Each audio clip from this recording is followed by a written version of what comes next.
আসসালামু আলাইকুম রহমতুল্লাহি ওবরকাতুহু। সম্মানিত দর্শক, বিএনপির রাজনীতি নিয়ে, রাজনীতির ভবিষ্যৎ নিয়ে এবং আগামীতে যে নির্বাচন, সম্ভাব্য নির্বাচন, সেই নির্বাচনে বিএনপির ভবিষ্যৎ নিয়ে সংক্ষেপে আপনাদের সঙ্গে আলোচনা করব। যদি এই সময়ের অর্থাৎ ২০২৫ সনের জুলাই এবং আগস্টের বিএনপির বাস্তব অবস্থা দেখেন, তাহলে বিএনপির যে ভবিষ্যৎ এটাকে মূল্যায়ন করার জন্য আপনাকে বিএনপির কর্মকাণ্ডকে দুই ভাগে বিভক্ত করতে হবে। প্রথম কর্মকাণ্ডটি হলো রাজনীতি, বিএনপির রাজনীতি। আর দ্বিতীয় যে কর্মকাণ্ড, সে কর্মকাণ্ডটি হলো একটা ইলেকশনে অংশগ্রহণ করা। তো ইলেকশন বলতে যেটা বোঝায় সেটা হলো রাজনীতির একটা চূড়ান্ত ফলাফল, এবং এটাকে আপনি অনেকটা যুদ্ধের সঙ্গে তুলনা করতে পারেন। এটাকে অনেক সময় আপনি একটা প্রতিযোগিতামূলক খেলার সঙ্গে তুলনা করতে পারেন, যুদ্ধ এবং খেলা। তো যুদ্ধ করার জন্য আপনাকে যুদ্ধাস্ত্র লাগবে, কৌশল লাগবে, শক্তি লাগবে, জনসমর্থন লাগবে। মানে আপনি যে যুদ্ধ করবেন, আপনার প্রতি যদি পাবলিক সাপোর্ট না থাকে, তাহলে আপনি যুদ্ধে জয়লাভ করার পরেও সাস্টেন করবেন না। যেমন বিখ্যাত যুদ্ধ, দ্য ব্যাটেল অফ গাওগেমেলা। এই যুদ্ধ আলেকজান্ডার করেছিলেন পারস্যে গিয়ে, এবং সেই যুদ্ধে তিনি জয়লাভ করেছিলেন। মাত্র তার সৈন্যবাহিনীতে সংখ্যা ছিল ৬০,০০০, আর প্রায় প্রতিপক্ষে পারস্য সম্রাট দ্বিতীয় দারায়ুস, তার সৈন্য সংখ্যা ছিল ৩,০০,০০০। যুদ্ধে জয়লাভ করার পরেও দীর্ঘ ২ বছর টানা চেষ্টা করেও তিনি পারস্য জয় করতে পারেননি। এর কারণ হলো জনসমর্থনটা ছিল 100% সেই সম্রাট দারায়ুসের প্রতি। ফলে কি হলো, তাকে পারস্য ছেড়ে চলে আসতে হলো মিশরে। তো তিনি পারস্য ছেড়ে মিশরে আসলেন। তারপর সেই ব্যাবিলন জয়ের চেষ্টা করলেন, ইরাক জয়ের চেষ্টা করলেন। তারপর তিনি চেষ্টা করলেন সেই আজকের যে জেরুজালেম, এই অঞ্চল, কিন্তু সেখানে তিনি টিকতে পারেননি। টিকতে পারেননি এই কারণে যে জনসমর্থন ছিল না। তো সেই অর্থে যুদ্ধ করার জন্য আপনার জনসমর্থন দরকার হয়। তিনি ভারতবর্ষে এসেছিলেন, কিন্তু জনসমর্থন তিনি পাননি। ফলে তার যে রাজত্ব, সেই রাজত্ব টিকেনি। তিনি দুনিয়া জয় করেছিলেন, কিন্তু তিনি টিকাতে পারেননি। তো এই যে তার যে একটা ভবিষ্যৎ, আমাদের জন্য তার যে ইতিহাস, সেটা ভবিষ্যৎ প্রজন্মের জন্য লিখিত। এখন বিএনপিতে আগামীতে নির্বাচন করবে, নির্বাচনে ২০০ আসন জয়লাভ করবে, যা কিছু করবে, তার জন্য যে ইতিহাস, সেই ইতিহাসটা ভিন্ন ইতিহাস। সেই ইতিহাসে যাওয়ার জন্য এখন তার যে পরীক্ষা, সেটা হলো রাজনীতি।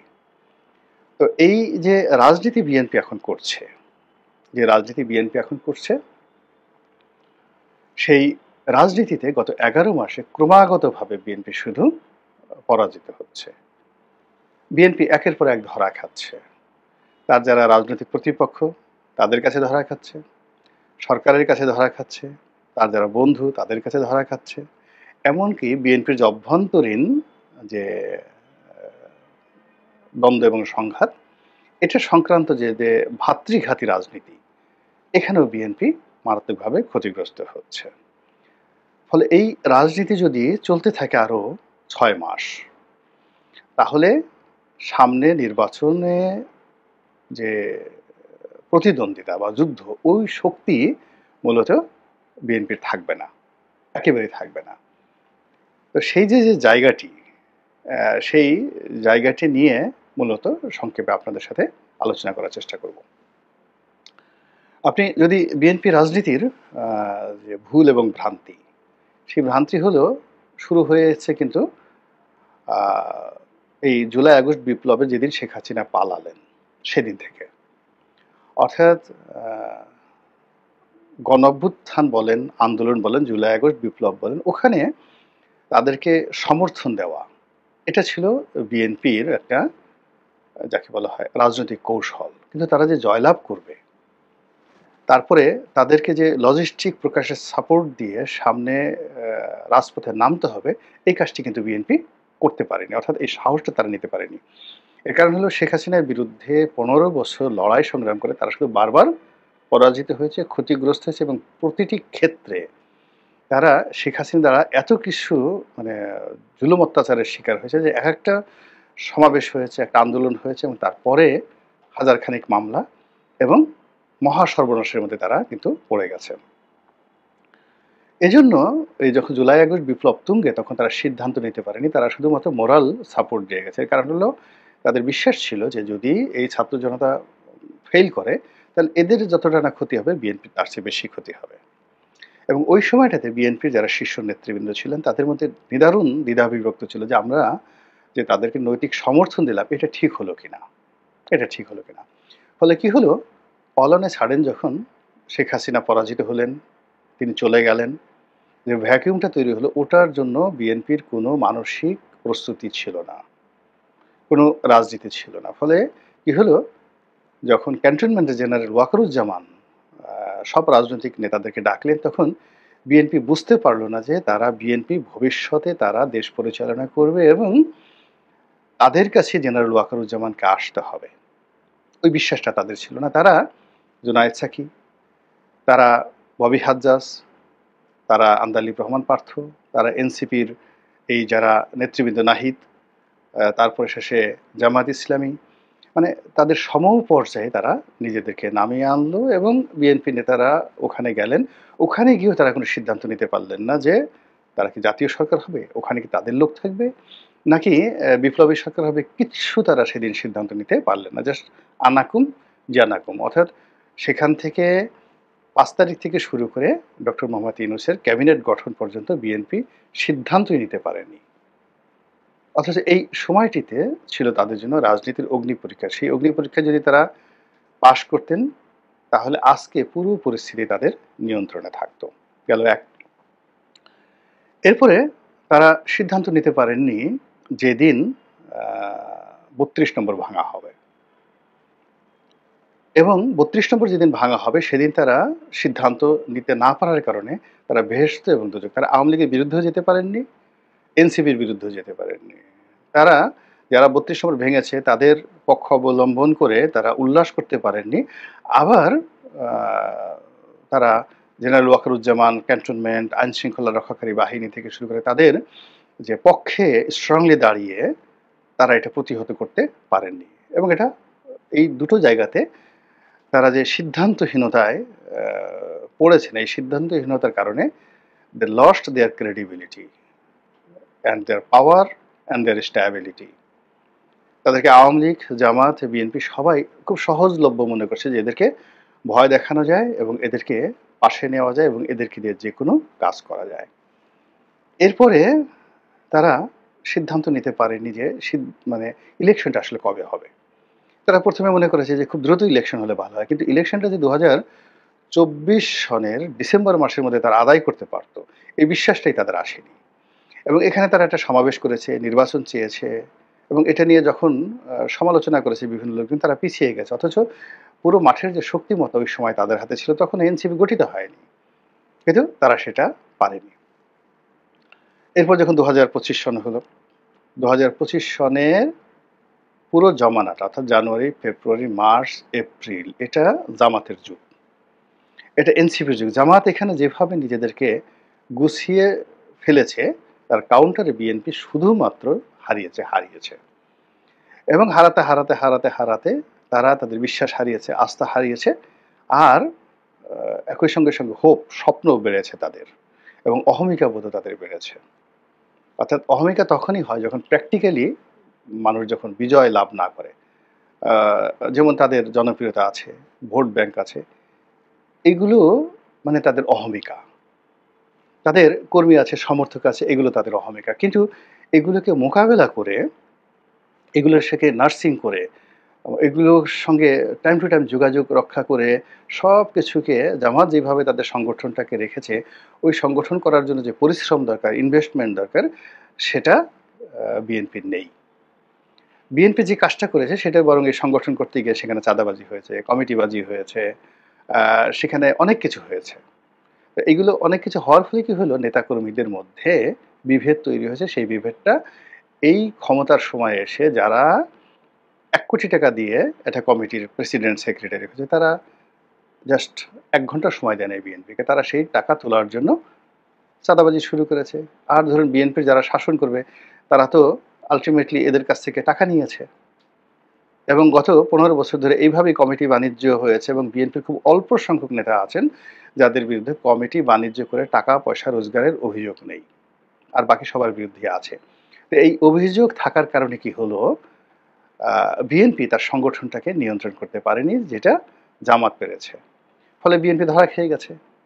বারবার ধরা গেছে, সংগঠনটা তছনছ হয়ে গেছে। এখন যদি বাংলাদেশে বলা হয় চাঁদাবাজ কারা, বিএনপি চলে আসে। এটা যে রাজনীতি, জামাত যে রাজনীতিটা করেছে, জালেম কারা, এখন কেউ আওয়ামী লীগের কথা বলবে না, চাঁদাবাজ আওয়ামী লীগের বলবে না, ছাত্রলীগের বলবে না।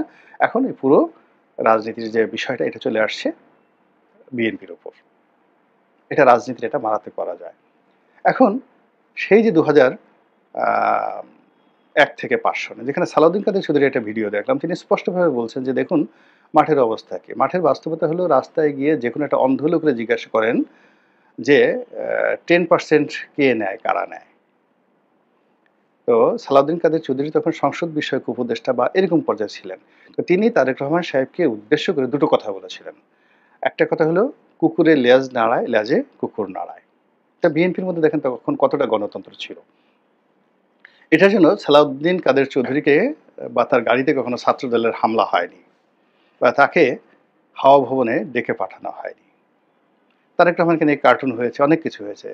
তো সেই সময়তে তিনি আরেকটা কথা বলেছিলেন যে এই বাংলাদেশের দুজন মহিলা আছেন। এক মহিলা তার বাবার প্রেমে অন্ধ, আরেক মহিলা আছেন সে তার সন্তানদের প্রেমে অন্ধ। সন্তানদের ব্যাপারে তার কাছে কোনো কথাই বলা যায় না।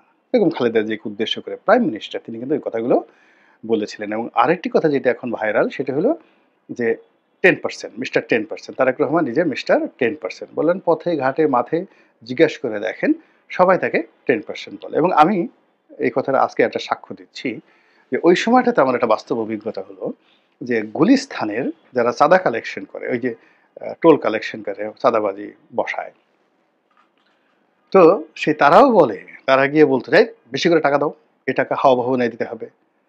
আহ, চাঁদাবাজ মানে চাঁদা তারেক রহমানকে দিতে হবে, এই কথা বলে তারা চাঁদা কালেকশন করতে। ফলে কি হলো, গুলিস্তানের সাধারণ মানুষের মধ্যে এই জিনিসটা চলে গেল।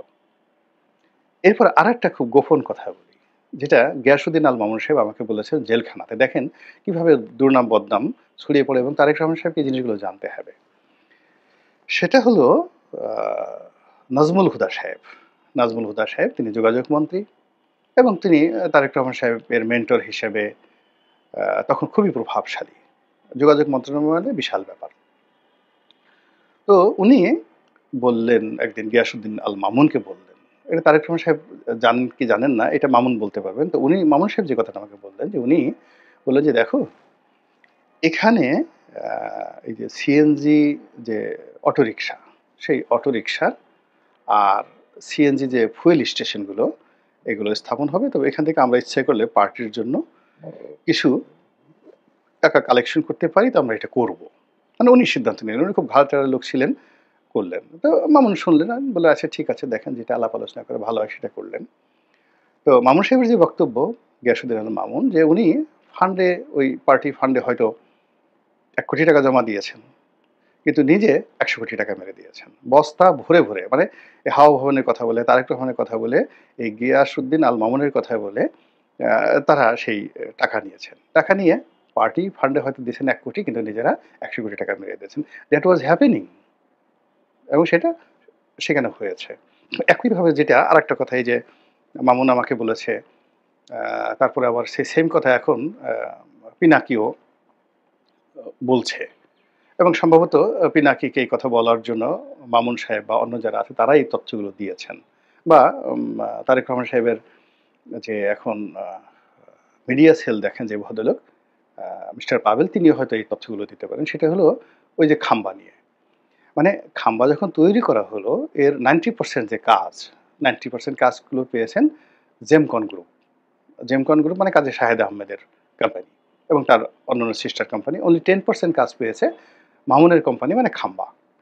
কিন্তু বদনাম হয়েছে 100% তাদের। তো এরকম অনেক কিছু হয়েছে এবং ঠিক সেম জিনিসটা কিন্তু এখন হচ্ছে। আবার সেই 10% এখন এই যে চাঁদাবাজি হচ্ছে, আপনি গিয়ে দেখেন পল্টনের মোড়ে থেকে গুলিস্তান পর্যন্ত বায়তুল মোকাররম এই ৩ টা জায়গা দেখেন। বায়তুল মোকাররমের সামনে, পল্টনের মোড়ে এবং গুলিস্তানে। আগে যেখানে হকারে মানে ফুটপাতে হকার বসতো ১০ জন, এখন এই এলাকাতে হকার বসতেছে ২০ জন।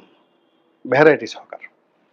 প্রতি হকারে আগে যাদের কাছ থেকে চাঁদা নেওয়া হতো ৳১০০ আওয়ামী লীগ জমানাতে, এখন চাঁদা নেওয়া হচ্ছে ৳৫০০ পার ডে। ৳৫০০ পার ডে চাঁদা নেওয়া হচ্ছে। এবং এটা নিয়ে কয়েক দফা মারামারি হয়েছে। এখন এই টাকা কোথায় যাচ্ছে? ওই যে আগের বলতেছে যে হাওয়া ভবনে যাচ্ছে বা 10% এর কাছে যাচ্ছে এবং আবার সেই তারেক রহমানের বিরুদ্ধে 10% বদনাম চলে আসছে এবং পুরনো ভিডিওগুলো সামনে চলে আসছে। It means it's a politics. মানে বিএনপির বিরুদ্ধে পলিটিক্স এবং সেই পলিটিক্স আজকের দিন পর্যন্ত একেবারে সেই লন্ডনে তারেক রহমান, ডক্টর ইউনূসের বৈঠক, তারপরে শেষে এরশাকের মেয়র পদ দাবি করা, সেখানে আদালতের রায়, তারপরে শেষে সেখান থেকে আবার উইথড্র করা। এই পুরো অন্ততপক্ষে ১০০ পলিটিক্স হয়েছে প্রতি মাসে এবং এখন হচ্ছে। প্রতিটি পলিটিক্সে বিএনপি ধরা খেয়েছে এবং এই যে গোপালগঞ্জের যে পলিটিক্স হলো, এই গোপালগঞ্জের পলিটিক্সে বিএনপি ধরা খেয়েছে। তারপরে এই যে মিটফোর্টের যে পলিটিক্স সেখানে বিএনপি ধরা খেয়েছে। প্রত্যেকটা ক্ষেত্রে বিএনপি ধরা খেয়েছে। এখন তাদেরকে শিবিরের সাথে, এনসিপির সাথে তাল মিলিয়ে সামঞ্জস্য রেখে তাদেরকে ভয় করে সমীহ করে রাজনীতি করতে হচ্ছে। একটা সমাবেশ হয়তো করছে, ওখানে যুব দলের কিছু নেতা মিছিল করছে, মিটিং করছে, কিন্তু এগুলো পলিটিক্স হচ্ছে না। তারা পারছে না শিবিরের সাথে, তারা পারছে না জামাতের সাথে, তারা পারছে না এনসিপির সাথে, তারা পারছে না ডক্টর ইউনূসের সাথে, তারা যে গোয়েন্দা সংস্থাগুলোর সাথে পারছে না। পুরোটাই এই রাজনীতির ফেল। ফলে তারা কি পারবে? সেটা হলো একমাত্র নির্বাচন যদি ৩ মাসের মধ্যে ২ মাসের মধ্যে নির্বাচন হয়, নির্বাচনে তারা পারবে। নির্বাচনে তাদের সঙ্গে কেউ পারবে না। কিন্তু ওই নির্বাচনের দিকে যেতেই পারবে না। তার আগে যে পলিটিক্স গুলো, সেই পলিটিক্স গুলো করে ওই যে নির্বাচনের যুদ্ধের ময়দান, প্রতিদ্বন্দ্বী ময়দানটা বিএনপির জন্য এতটা ডিফিকাল্ট হয়ে পড়বে, বিএনপির প্রার্থীরা মাঠে দাঁড়াতেই পারবে না মুখ নিয়ে। কাজেই এই সমস্যা কিভাবে বিএনপি সমাধান করবে? এটা বিএনপির বিষয়। আল্লাহ আমাদের সবাইকে হেদায়েত দান করুন এবং হেফাজত করুন। আসসালামু আলাইকুম ওয়া রাহমাতুল্লাহি ওয়া বারাকাতুহু।